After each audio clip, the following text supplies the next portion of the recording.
And our conversation with Indiana County District Attorney Bob Manzi is brought to you by Marcus & Mack, a law firm representing injured people. Mr. Manzi, good morning. Good morning, sir. How are you today? Wonderful. It's good to have you on the air with us today as well. I know it's a very busy day for you, things happening at the courthouse and in your office, but I wanted to talk with you a little bit about something that happened the other day and about the overall mission of the Indiana County Drug Task Force. That was quite an operation, and the release the other day detailed it. There are a bunch of dangerous drugs now off the streets thanks to the work of the task force. Absolutely. The task force, and it's not just the task force out of the district attorney's office. It is the Indiana Borough Police Department. It is all the other police departments working together in our county. It's the Pennsylvania State Police. It's the Attorney General's office and their narcotics investigation unit, the FBI, Homeland Security. We have a great partnership going on right now with every agency, whether it's local, state, or federal level, that is passing information along and working together with the focus of getting these drugs off our street. It always fascinates me how these investigations begin. Sometimes it can be the tiniest little thing that somebody notices and calls the police because something just didn't seem right, and it balloons into something that is really good in that some folks who are not doing the right thing are taken out of the system. You're absolutely right. I mean, our law enforcement, all our different agencies are following up on investigations. And myself and Detective John Scherf with the task force met with some residents down in Robinson last night, and that was our message to them is, if you see something that seems awry, if you see something that just seems out of sorts, please contact law enforcement and let them know.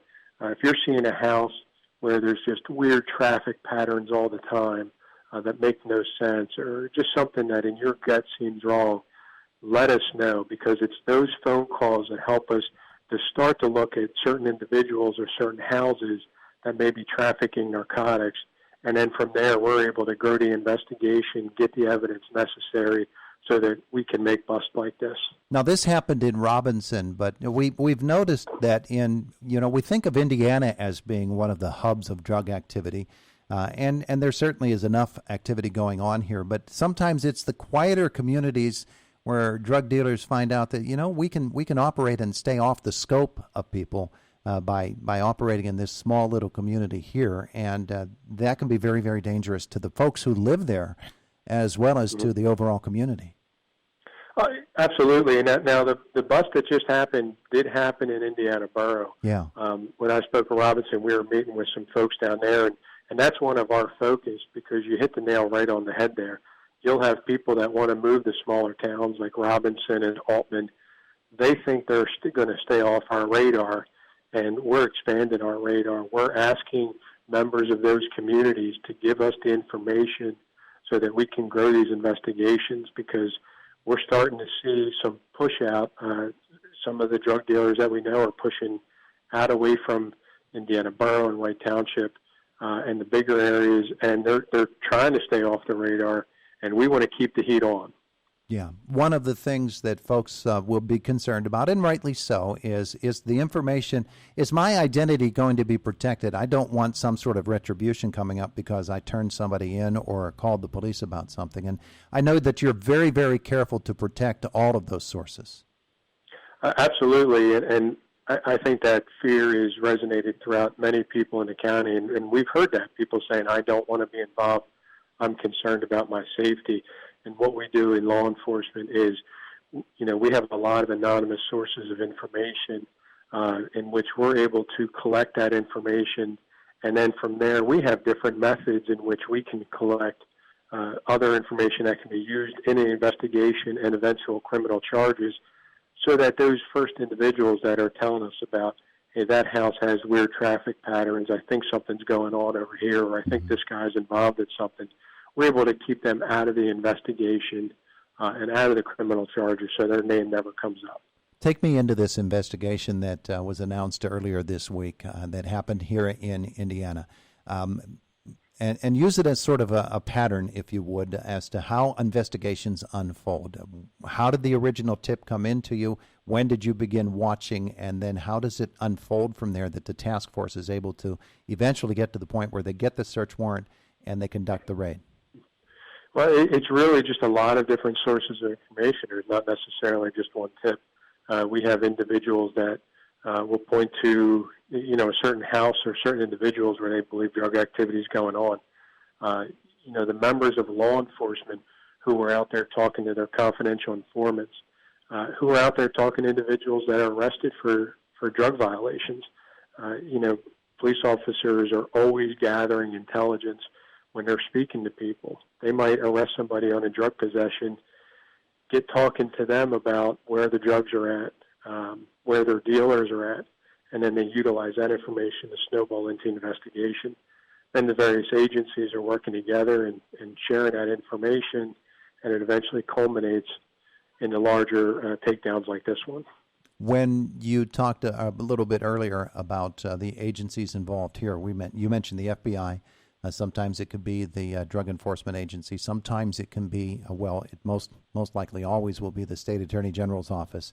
And then boiling down to the local police agencies, which are so vital to making all of this happen, that the amount of cooperation, the amount of work that goes into making sure you have a case that you want to take to court and think you have an airtight case, it just takes just minute detail, doesn't it? It takes a great deal of detail. It takes a great deal of organization, making sure you're having proper records so that when you go to court, you're able to gain that conviction. And I think one of the big issues that can kind of jump up in cases like this, unfortunately we don't have it, is we work with these agencies and we don't have any particular agency that is clamoring for the credit. I'm in contact with AUSA Scott Brady, who's the federal prosecutor for Western PA all the time, and we very much share the philosophy of we don't care who gets credit for it, we just want to get these drugs off the street. And when you have those partnerships together and people can set egos aside and really work together for it, you can accomplish a lot. Talk about gathering in that room for the initial time, and I know that not everybody who's going to eventually be involved is, but when you're working with agencies such as Indiana Borough Police, State Police, you're getting those local police together, members of the task force. I would assume that the case, somebody has to lay it out before you, and then you sort of use the term spitball it, but you get together and plan a strategy session for unfolding the investigation, do you not? Oh, absolutely. I mean, depending upon the size of the investigation and what exactly is going to be happening as part of the operation, you work together to decide what is the best way to complete the operation, what is the safest way, and officer safety is an extreme priority for me. We don't want anybody going in on a search warrant getting hurt. We don't want the individuals in the house being hurt either. Our goal is to make a safe arrest, get the drugs off the street. So when we have those planning sessions, not only is it how are we going to collect the evidence the best way, but it is vitally important, how do we do it the safest way? And, as we're doing these operations and as we worked with the FBI on our sweeps in the springtime, or a couple of sweeps there, we were able to do that with safety for everybody involved, which is very important. I think it's pretty important as well to understand for us as the general public that just because something doesn't happen the day that you report it, that it doesn't mean something isn't going on. This investigation that was announced the other day, the offenses were dated in June, but it can be a period of months even before then that this happens in order to put together the case the way that you want it to proceed. Absolutely. I mean, there are times where, we get some information and we're able to take down a large operation quickly. But for the most part, it is gathering all of that information. It is gathering that intelligence. It's utilizing confidential informants that can open doors that law enforcement might not be able to open up. And a lot of the times, if we're doing controlled buys with confidential informants, we don't want to actually do the charging for a period of time because we don't want that individual to know who's cooperating with us for their safety. Mm-hmm. Yeah, I would guess. And I would understand as well if a suspect in an investigation gets a little bit of a hint that they're being watched, that they might change their behaviors their patterns, and so that would add to the length of an investigation in order to conclude it successfully. Sure. They're not sure. dumb people. So we want to make sure that we're able to get that full investigation. We'll utilize a lot of times where we have individuals that, the larger drug dealers aren't necessarily coming here anymore. They're seeing what's going on, and they're making their smaller dealers travel to them. So, we're working cross-county with those agencies to see to get them when they're trying to traffic the heavier drugs into the county. Yeah, and I'm sure that as you work with those other agencies in other counties, other states, and even in other countries, finding out, identifying the sources of the drugs that are coming into town becomes an overall goal, because just because this dealer is taken down or this operation is taken down doesn't mean that pipeline closes up.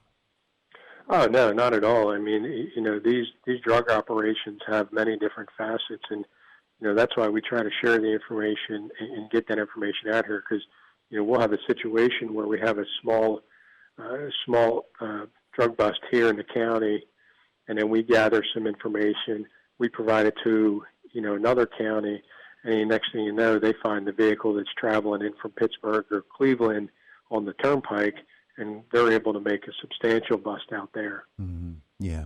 All right, so a couple of things before we close up here with Indiana County District Attorney Bob Manzi. You mentioned the meeting in Robinson last night. Do you have other such meetings planned, and how can folks learn that you're coming here or you're going there? What we're trying to do, and I was able to work with State Representative Jim Struzzi.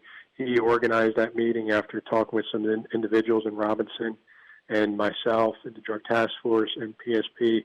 We're always looking for communities that want to come out and have a discussion on what they can do to help us stop the drug dealing and stop the drugs that are going on in their community. So if there's anybody in your listening audience that's saying, hey, I'm living, here or there, and I'd really like to have that conversation, we're all willing to come out, have a private conversation, provide some of the tools necessary to get us the information so that we can continue driving the drug dealers out. So folks in those townships and boroughs who have those sorts of concerns need to get together with their leaders and see if they can organize something. That's a good idea. And if they call my office or if they call Representative Jim Struzzi's office, we're able to get those organized and get those going. Meanwhile, for folks who do notice activities that are suspicious to them, there are a number of places they can call. What do you recommend? I recommend you contact, your local police department, the Pennsylvania State Police, or my office. And if you want to remain anonymous, let us know that. We'll be able to save that information and keep you protected. That information is used to go towards our investigations, and we'll just continue to go after these guys. He is Indiana County's District Attorney Bob Manzi. Thanks so much for visiting with us today. Thank you very much. You all have a great day. All right, bye now. Bye. It is the voice of Indiana County, WCCS 101.1 FM and AM 1160. FM and AM 1160. FM